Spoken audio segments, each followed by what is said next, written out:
This is why losing money, because you thought that you had a really good ROAS, but you're not getting that back. People are spending in ignorance. They're not understanding the macro and microeconomics of the business, and therefore they have got the wrong numbers. They've got the wrong metrics.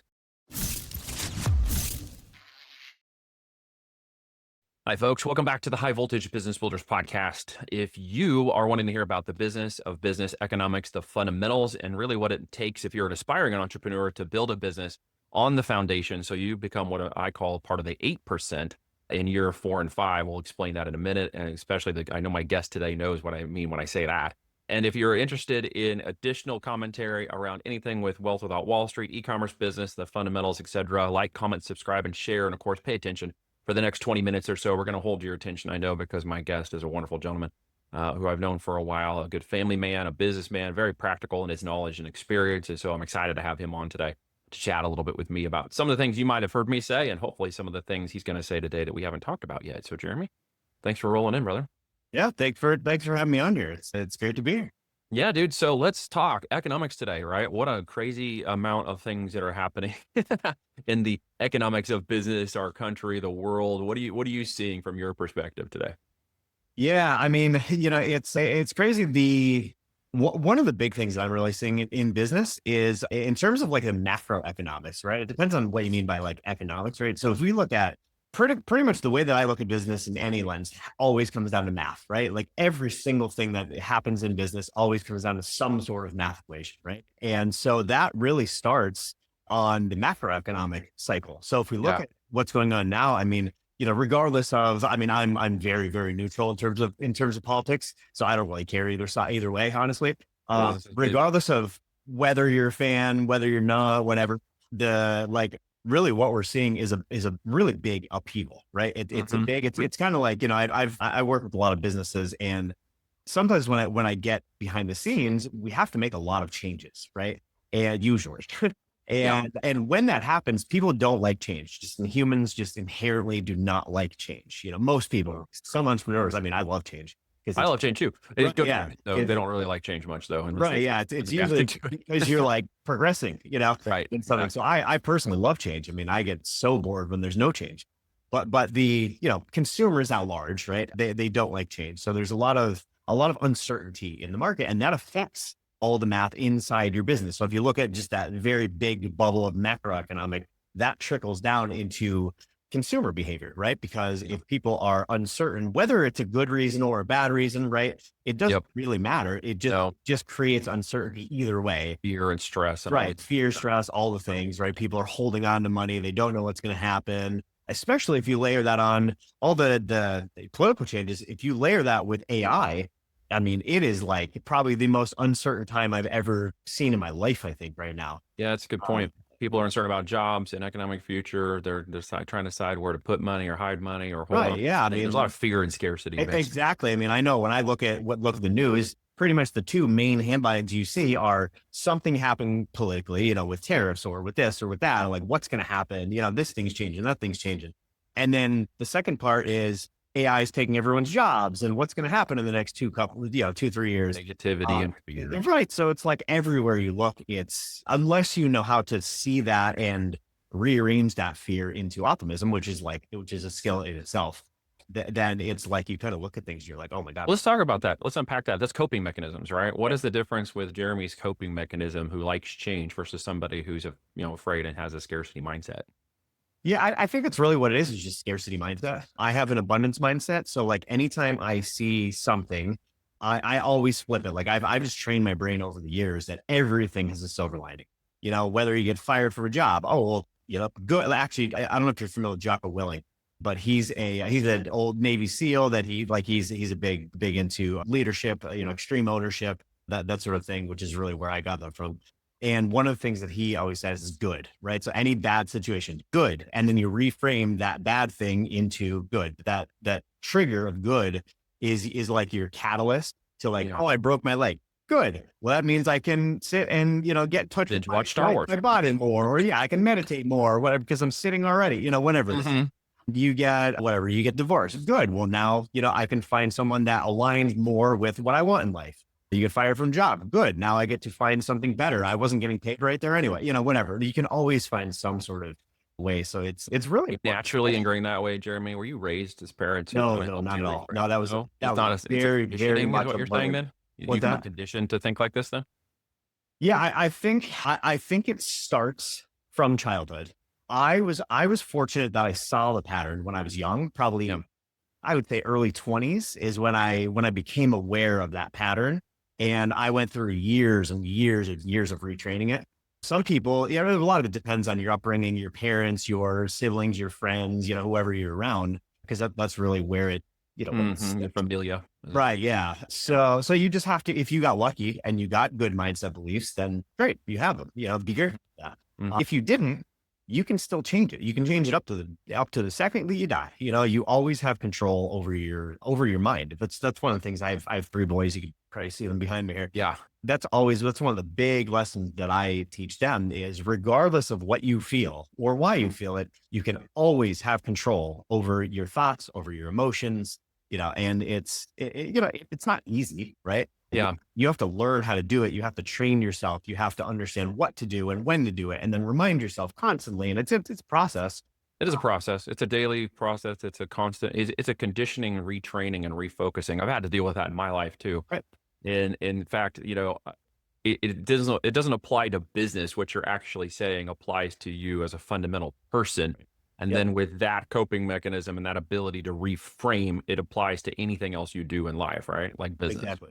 Yeah, yeah, and that's one of the ways that I like to think about life. I always come down to like the fundamentals. I have a very like engineer like mindset. I want to know why things work, how things work, that sort of thing. So like going back to our first thing, economics. Okay, well, Mm. let's start at the macroeconomic cycle and then ratchet down from there into your business economics. When you're doing any sort of marketing tactic or marketing strategy, how does that fit into your overall economic model of how your business actually makes money, right? You always have to have that filter. Yep. That focus. Yeah, We same say thing. sales fixes everything, right? Which Right. means Yeah. if you're at the head of the ship, your strategy is to develop business and make sales. That's your primary goal, right? Yeah. And make sales profitably, I should say, Yeah, or at profitably. least, a lot of times anymore, it's hard to make it profitable on the front end, which is why you need systems that get that margin on the back end. And you have to Yeah. understand contribution margin and you have to understand cash velocity and all these things to be able to like, okay, we know when someone comes in the door that they're not profitable, but how do we make them profitable and when, right? How, Generating revenue is a win. Reframing is profit, right? right. Yeah, Um, exactly. Yeah. Revenue really does Yep. not, I mean, I know, I actually just very recently worked with a client that was doing 8 figures and even on the P&L was very, very, very profitable in the 7 figures and losing cash. Right. So like it all just depends on all the factors that go into it.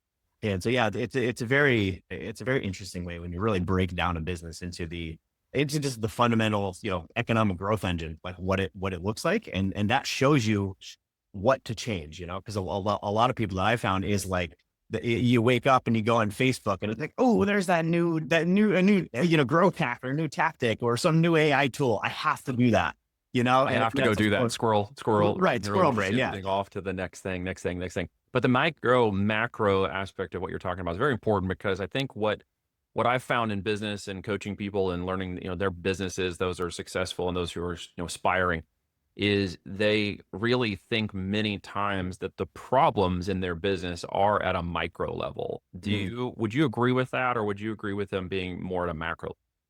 So I would agree, kind of agree and disagree. So I would agree that most people think it's at a macro level. However, I would also agree that it in the actual problem is generally on a fundamental level. And when do you see which component? Is it the beginning, the mid, the growth stage of the business when someone's getting started? Like which section, where would you pinpoint macro versus microeconomic problems?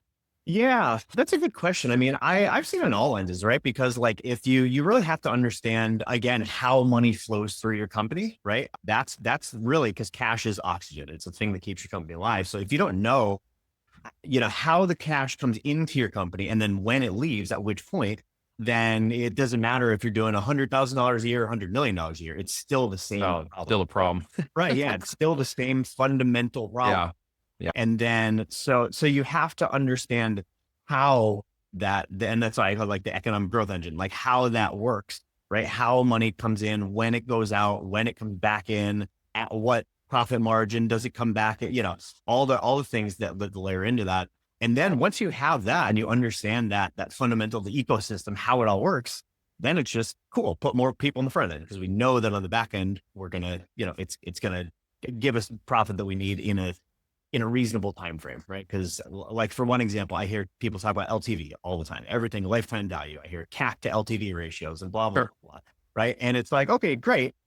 However, when are you getting that money, right? Because if you're spending $100 to acquire a customer and your LTV is $1,000, fantastic. But what if it takes you 30 years to do that, right? That's exactly. You know what I mean? Yeah, no, and that's where I think a lot of people miss the on the front end of this business marketing. For those of you who maybe don't understand exactly what he's talking about, let's just redefine real quick to make sure we're clear on the customer acquisition and growth strategy or customer car. And then on the average order value or the AOV or the LTV, which is lifetime value, or a CLTV is defined as customer lifetime value. Yeah. What we're talking about is when you take money in, when it is represented on the books, which comes down to accounting levels of cash or accrual, and then when you can recognize that money and how long it takes you to recognize the next level of money that most likely powers your business. If it takes you 30 years to get to $1,000, you're not going to have a business. Right. So it really gets down to, can I acquire them with a large AOV up front to take that cash in?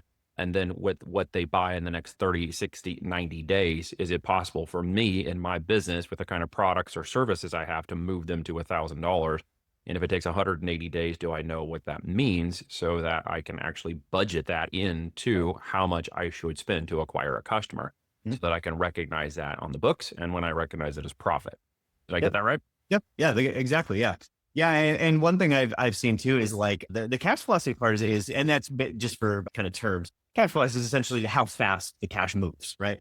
So like how your payback period, your break even, whatever you want to call it, it's all kind of the same thing. It's just different terms, but it's like how fast does it take you to break even? And then once you get past that, then it's like, okay, now let's just say that we want to target a 3-to-1 LTV to CAC, which CAC, for anyone who doesn't know, is cost to acquire a customer, right? Their customer acquisition cost. Sorry. Again, it's all yeah, it's all same terminology. And so everything really depends in business, because one person, if you've been in business a while, you have really good cash reserves, blah, blah, blah, you have all the data to show that, let's just say you break even on day 0 and it takes you 90 days to get to your 2-to-1 or 3-to-1 LTV to CAC ratio, right? Which to put it in math, $100 to acquire the customer, and then it takes you, 3 months to get, we'll just say $200, right? Yep. And you're like, cool, I'm clear, all that sort of stuff. And then also another kind of caveat is thinking about this on a net basis, not a gross basis, because I cannot tell you how many times I've seen, oh yeah, we're getting actually there's a client again that I was working with was doing a 6x ROAS on there. Like I was looking at their KPIs, their weekly L10s, all that kind of stuff. And my question was, okay, so you're getting a 6x ROAS, but how is this being tracked? Like what does this mean? Is this in 30 days? Is it in 60 days? What is it? It turns out it was lifetime. So they weren't even calculating. Yeah. It weren't even calculating correctly. It was 6x. So if they made $100,000 in that, actually, I'll make it easier math. If they spend, let's just say $10,000, right? And they were making 60 in that month, but all revenue, total revenue, not just from that paid media source, but all. It could be internal promotions, could be other, organic, could be all the things. That's how they're calculating it, right? And they were wondering why they were losing money, right? And so I was like, okay, well, that's not the right calculation. Let's actually do this correctly, blah, blah, blah. So we set it up and found out that they were basically, it took, I think it was close to 60 days. I can't remember. It was like 52 days or something like that. I forget. To get to break even when we actually calculated it properly on a gross basis, right? Yeah. So then if you factor in all the variable costs, all the fixed costs, all the things, it was like months and months and months and months. And I was like, well, guys, this is why you're losing money, because you thought that you had a really good ROAS and that's a great ROAS, but you're not getting that back. It was a long time. It was like over like a year or something that they took. And it was on a gross basis, right? So it was like, you have to look at these things accurately, essentially. Yeah. And sorry, I went off a little tangent. I forget. No, that's great. I mean, if you don't, no, that's perfect. Because if you don't know what you don't know, then there's the problem, right? People are spending in ignorance. They're not understanding the macro and microeconomics of the business. Right. And therefore they have got the wrong numbers. They've got the wrong metrics. Yep. And so many business owners are missing the right metrics and the fundamentals of to do it. And a lot of times it's channel specific, right? Yep. As you're talking specifically about the DTC world, direct to consumer world of funnels and traffic and Shopify stores and media buys, there's another audience here that's also thinking about, well, that's Amazon, that's pay per click, that's my advertising cost of sale, that's my time to market, that is, time for freight and movement with private label. And when I recognize that, and then obviously when I turn over that inventory, and the velocity of that inventory turnover, you have to consider each of those factors in when you are able to acquire that first customer and obviously get them to buy another version of that product or that product again. Yeah. And then make sure you have 2, 3, 4, 5, 10 other product variations, types, shapes, sizes, accessories, goods, or something to service them again and again within that first, 3, 6, 9 month period, or you really won't have the chops to make the business run. Right. Yeah. Yeah. And you have to understand when you get it back and how that impacts cash flow, what other expenses you have and all those things. And then so coming back to one of your original questions in terms of like kind of what to do with that. Like once you know the metrics, right, then it becomes an equation of, okay, well, do I have the cash to fund that growth? Right. Because then you get to a point where you essentially, that you're making it back, but you increase your ad spend and then you're losing money faster first, knowing you're getting it back later. So then it's like, okay, do I have the cash? And again, let's just say that it takes 90 days to get it back or to whatever. Do I have the cash to fund that? Or do I have to go out and get outside capital? Do I have to get a line of credit or whatever it is? Get an investor or And then you can layer in like, okay, if I get a line of credit, just for simplicity, let's just say it's 10%. Okay, well, if I know in 90 days that I'm going to get a 2x ROI, right? So like 100% basically, you're going to double it. And I'm 10% to be able to do that. Well, that's a 90% spread. That's a pretty good spread, right? And so, yeah, I mean, a lot of these things, it all just depends, and you have to understand how all the levers work and which ones to pull at what time and really just first diagnose what constraint you have. Well, and that's the key right there, right? What are your constraints, probably by channel, by business, by product type, and then of course you being a factor in making that successful are one of those variables, right? And then you have to consider, as each channel has separate opportunities and challenges and this kind of thing, it's really important. We constantly remind people around here to focus on one of those metrics until you master it, one of those business lines until you master it before moving to another one. I think we talk about omni-channel and we talk about the valuation of omni-channel, and it's very important to get to that point in business, but it's most important when you do it in that business. When do you see the economics playing in with businesses before you say, hey, you're at a good space. Now let's get another channel going? That's a really good question. And it's something I've seen. I'm guilty of it several times in my career of like, hey, like you launch a new product and it's like, oh, let's go on Facebook. Now let's do Google. Now let's do Amazon. Now let's, do TikTok or whatever it is. Typically the way that I look at things like that is I'm a systems guy, right? So I like to go in there, master it. And then once I have all the systems in terms of like, in this case, it would be like an optimization system of some kind. So we have a really good system for building ads and testing creatives and, creating all the videos, all the things that we need for ads. And then we have a really good system for optimizing the page and the offer and the price and all the things, all the funnel metrics and all the fun stuff like that. Then typically the way that I work is like get that system down first and then have someone else run that, right? So like be able to hand that off to someone because you have the systems where it's not anymore like your, unique brain that's on it. It's a systematized thing. Right. And they're giving you the numbers. So you can still look at the numbers on a daily or generally weekly basis. I think daily is too much because then it just causes chaos. And it gets your brain racked out. You see one bad day, all of a sudden everything's falling apart. Right. Yeah. So I prefer a week. Anyone listening, if you're doing daily, I would highly, and that it triggers you, just be aware of what's triggering you because that's another thing people don't really, it's very discounted is their own, like what's happening inside your brain. You have to be very aware of how you feel in certain situations and then try to remove the situations that are causing the chaos and add more of the things that are causing the, the flow and the presence and the focus and all that thing. But more coping mechanisms, in other words. I know that we have this problem when people first get going, and it's fun to watch the sales come in and stuff. But then it's like, hey, you Right. need to spread this out to 7 days. Don't look at your data every Right. day. Don't log into the app every day unless you feel like there's an alert or something you need to check. Watch and wait, trust the process, let it go in 7 days if things are not, or even 3 to 5 days is a decent window. But I think a lot of people can Right. get caught up. It's the old, watching the pot boil analogy, right? And Yeah. think that somehow if it's not moving or if it's not going faster in that first, 7 days, 30 days, 90 days, even first 12 months in business, people get a little too anxious. And I get it. There's that excitement, there's that joy, there's that emotional cycle of change you get involved in where you want to see these things go and go faster and faster. And maybe you've heard online and you got your hopium all up, to the nines because it's like, well, why isn't this happening in 3 to 5 minutes or 3 to 5 Right. Yeah. months? And Jeremy knows real business happens for a long time. In fact, we haven't even talked about you. Give us a quick insight into who you are.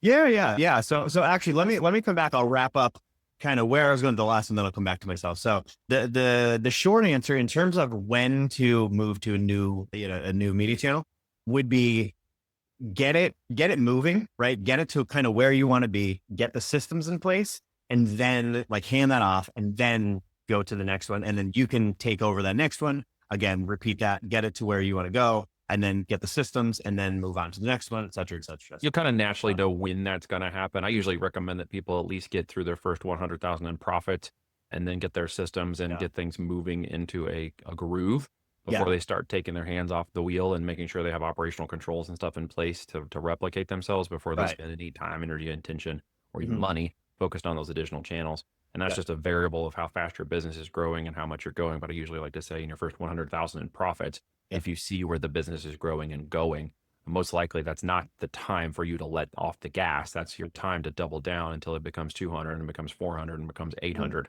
And then you can have a lot more time and energy, attention, and money to focus on another channel. Yep. Exactly. Yeah. Yeah. So then about me. So I'll do my. I mean I've been in this since 2007. So it's been quite a while. So I'll give you like my 30-second history. So basically started off 2007 as a copywriter. I was actually in between my junior and senior year of college. I still remember I walked in, I was still living in my parents' house, walked in the door, and there's a direct mail letter, addressed to me. I opened it, and it was basically selling a copywriting course. And Nice. yeah, the headline was, "Can you write a simple letter like this?" And I wrote it, and I'm like, or opened it. And I'm like, well, I like to write, Yeah. and then so I ended up buying the copywriting course. Turns out I could write letters like that. Uh, Good to stumble upon those things. right, yeah, yeah. So I did that for like, I mean, it was copywriter that turned into like a sales funnel specialist. I was doing sales funnels in like highly like advanced segmented, in like 2010, like way before it was even a buzzword, and I did that until 2017. Then I was a marketing director for an 8-figure company in the health space, which they had Put their chops information on the health space, products. man. Jeez. Yeah, yeah. They had information products. They had physical products. We launched a supplement, and actually we took that from we launched it, and within the first 12 months of launching, it was somewhere like 8 million range, and with a 10-figure run rate. And then I was with them for about 2 years. Then launched my own product, a supplement company called Peak Biome, and took that from. I started at the very end of 2019 and kind of did like a soft launch with like a product, kind of just getting my feet wet, like seeing what happened, that sort of thing. And then we launched the second product in March of 2020, right when COVID hit. And Yeah. it was kind of the perfect time. It was the perfect product, it was a really, really good offer and hook and, all that stuff. And at the perfect time, because at that time it was COVID, everyone was scared of it for their health. So like the intent of the market just skyrocketed. And within 3 months, took that to 1 million a month. And it didn't sustain that. Like it was kind of just like we were there for a couple months, and then Big hyper I growth. kind of, equalized after that. But still, I mean, very, very well, multi-million dollar, business that I still have. Actually, I'm in the process of selling it right now. Oh, good for you. Yeah. Yeah. Congrats. And That's a big yeah, win. yeah, it is. Yeah. And so now I'm pretty much in the process now that I'm selling that, I was like, hey, what am I doing next? And so I'm actually in the process now of not really working all that much. Like I've only worked on that business for 5 hours a week for the last like 2 years. Yep. Systems And and processes. right, yeah, yeah, exactly, yeah. That's why I'm a big systems guy, because I used to be really quick caveat. or sidetrack. I used to be just all marketing, right? Just marketing, sales, all whatever generated revenue. And then like slowly I started getting into operations. And then when we went from, basically nothing, it was like we were making maybe 25 grand a month and then went up to 1 million within 3 months. It kind of forces you to fall in love with operations, because if you don't, the business just dies, Pretty right? much. Yeah. Yeah. So it really, I was like, oh my God, I could actually run a successful business and not be tied to it all the time. This is amazing, And so being a family man, it's like that always drove me crazy. I'm a huge believer in lifestyle design and, basically not being attached to business and all that things, at least for me, right? Like everyone has their own opinion on that. For me, it's whatever you love to do, do it. For me, I love business. I love hanging out with my family. Me and my wife go on date nights literally every Friday. Our date days. Awesome. Yeah, yeah. That's something I started last year. I wanted to do that forever. Just finally did it. It was like Very important to focus on those activities, communication and time out with right. each other. Yeah. Yeah, we spent a lot of time together. Huge friend group. Like I like to do a lot of things besides business. I go on long, like 6 mile walks. I mean, I'm really deep into spirituality, meditating, like stuff like that. So I have a lot of interests outside of business. So I want to explore those. Right. So Yeah, of course. Well, that's yeah, what you and I resonate on that, right? We're right. 4 to 5 mile walks a day. We Mhm. are around our family. We homeschool, you know, these things. Yeah. And I very much resonate at that level with you, because that's an important aspect of my business, and family is a huge component of making that work. And that was a struggle for us a long time ago, but it's become the whole purpose of our drive in life.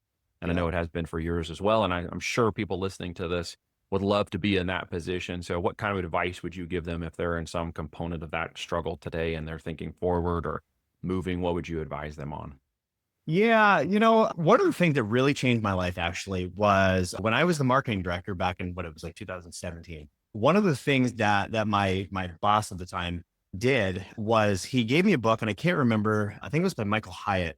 I can't remember the name off the top of my head, but the big thing that I got from it was there's an exercise and you write down, it was like basically the top like core parts of life, right? So there's like business, finances, health, wealth, relationships, parenting, hobbies, and social, like your, friend, friend. And then I changed, I think religion was one. I changed that to spirituality.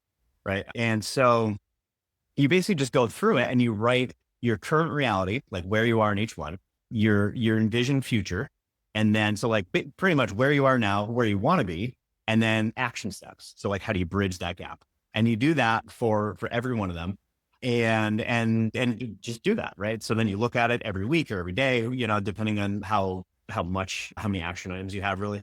And so I did that. I started that process in like 2017 and like completely changed my life, because it focuses you on what's important in your life. Hmm. Right. So right now, for example, I don't have much, I think for hobbies and social hobbies, I have enough that I do. Like I'm busy enough. I don't want to add anything right now. Hmm. 'Cause I Right. have 3 young kids from 8 to 13, like very busy family life. Busy. I don't want to add anything else. Right. Socially, we go out. We have like a fun house in our neighborhood. We have a bar like in our house, and it's a big. We have a big pool in the back. It's a good like entertaining house. So all the parties tend to happen in our house. Attraction. And, Yeah. and so socially, like my wife and myself both have a big friend group.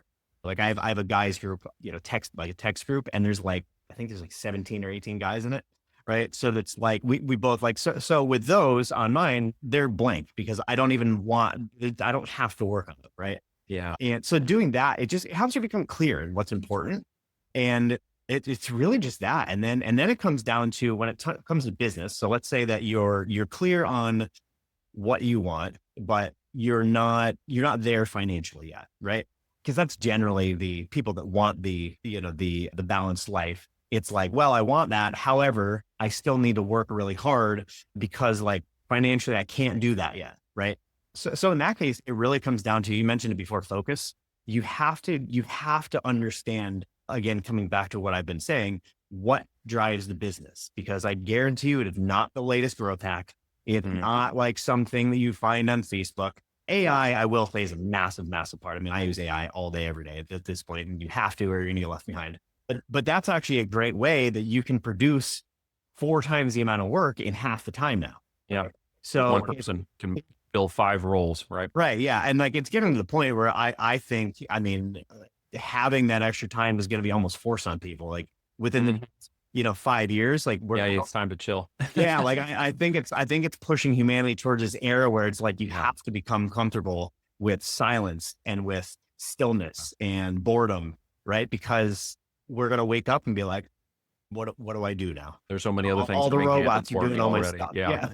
Yeah, now what do I do? It's an Yeah. interesting cultural change, and I already see it sort of occurring, and I think that's where, people are not keeping up with what's changing fast enough, and some are gonna get left behind. Some of us who are more on the cutting edge, putting it into our businesses, using it every day, incorporating it, we're not necessarily trend setting yet because we really haven't even seen the real aspect of what AI is gonna do, Yeah. and I think Yeah. we're gonna be somewhere in the middle of all that. So if you've got an opportunity to utilize it in business or create business around it, that is your opportunity. Whether it's on Yep. the direct to consumer, Amazon, TikTok shop, physical products world, you have an opportunity to really utilize it as you can apply it to business and structure. And we're doing that in everything we do, which is empowering my operators to have, 3 and 4 additional roles that are filled by AI systems Yeah. around them, just enabling them to force replicate and multiply activities faster, compress time faster, and even some components of accuracy when it comes to talking to their avatar, talking to who they're selling their products to. And that's Exactly. just, I mean, that's like an advisory board we've never had access to before. It's Yeah. another brain you can converse with that, you can have a private conversation with and be like, hey, what about this? And if I did this, what about that? And you can, it's a fascinating thing that I also use too. And I just have to be very careful that I'm not talking to another person when I do that. I have to remember to disconnect the technology from the humanity. Yeah. Yeah. Does that Yeah. make sense? Yeah. Yeah. Which Yeah. is always difficult, I think, for everybody in this day and age because we are so technologically focused Yeah. that we have to remember to separate humanity from technology. But Exactly. you bring a lot of good words today, brother, and we're gonna wrap it. But if there's anything else I didn't cover you wanted to bring up, we can do that real quick. Yeah, yeah. I mean, I would say, my big message now, like what my main focus that I'm doing now is kind of coming back into the consulting space. It's something I did up until 2017. And I haven't Yep. really, except for like some, clients that I had before, and they're like, hey, I want you to work with me again. Like I've had some of them over the years, but I'm getting back into that now, finally, after a long, after building a bunch of different things. Right. Excellent. And my big focus is like what I've talked about a lot is the economics. Right. Hmm. That's the main thing. And if there's one thing that I want to leave people with, it's learn the economics of your business. Hmm. Because that it's like if you think of like like the Russian dolls that like go inside each other, it's there's like if you think of like we'll just do like a big circle here. Like that's the economics, and then the strategy comes within the economics, and then the tactics come within the strategies, right? And it's Yeah. if you're doing the tactics and the strategies, but you don't understand why, you don't understand how that's going to impact your margins, how that's going to impact your cash philosophy, how it's going to impact your operational scalability. If you don't understand all that stuff, you're just oh yeah, this sounds good. Let's see that. Let's say you're just you're chasing the squirrel like most people do. So if we tie it all together, if you understand the economic, it helps you focus, which gives you more time. It gives you better results, and then you can have the life that you want, right? So Focus on the that things kind that of ties in like all the topics that we've yeah. been doing just in a nice linear sequence. Love it, dude. It's always a joy Yeah, to talk to you, and I appreciate you coming on, man. yeah, no problem. It's been All right, folks, like, comment, share, engage. Remember, this is the High Voltage Business Builders podcast. So share this episode with somebody who needs to understand the macro, micro economics, understands the possibility that you can replicate your life without replicating your time, which is a big consideration I think Jeremy talked about today. And the purpose and value of what you do can be your profits. It's not just financial, it's what you're ingrained in. And as we always say around here, remember that your opportunity begins at the end of your excuses. So get out there and do something imperfectly, and something perfect will happen along the way. Catch you guys on the next episode.